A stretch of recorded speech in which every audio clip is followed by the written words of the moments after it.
एक क्षण थांबा, थोडा विचार करा. मोकळा श्वास घेताय. हा श्वास कोणाच्या बलिदानावर उभा आहे? 26 जानेवारी प्रजासत्ताक दिन.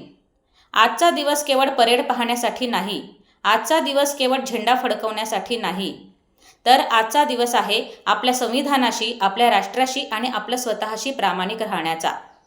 आपला भारत स्वतंत्र झाला, परंतु प्रजासत्ताक त्या दिवशी झाला ज्या दिवशी भारताने स्वतंत्र संविधान स्वीकारलं.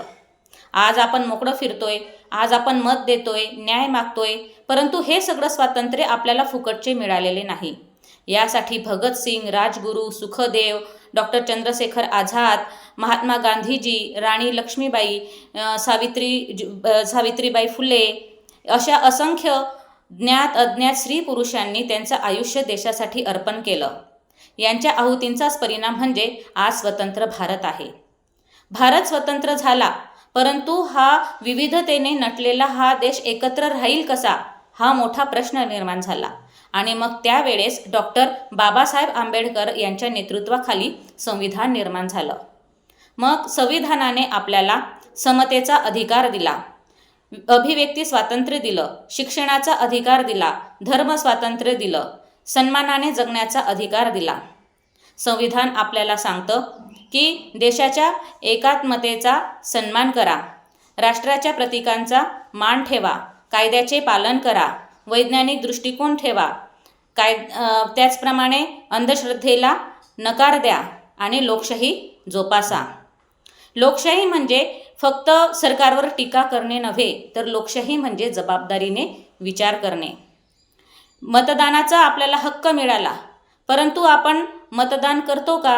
आणि जर आपण मतदान करत असू तर आपण ते मत विचारपूर्वक देतो का? लोकशाही केवळ संसदेमुळेच टिकत नाही, तर लोकशाही आपल्या वागण्यामुळे सुद्धा टिकते. जर आपण अफवा पसरवली, द्वेष पेरला आणि संविधान समजून न घेता निर्णय घेतले, तर तशाने लोकशाही ही कमकुवत होते. देशप्रेम म्हणजे फक्त झेंडा हातात घेणे नव्हे, फक्त घोषणा देणे नव्हे, तर देशप्रेम म्हणजे संविधान समजून घेणे.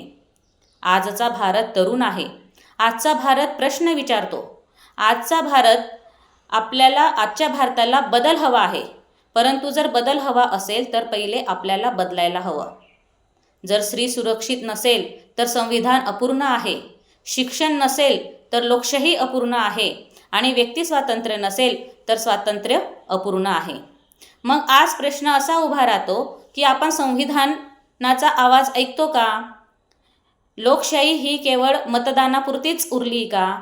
तर लोकशाही म्हणजे प्रश्न विचारणे, लोकशाही म्हणजे सत्य शोधून काढणं आणि लोकशाही म्हणजे अन्यायाविरुद्ध उभं राहणं.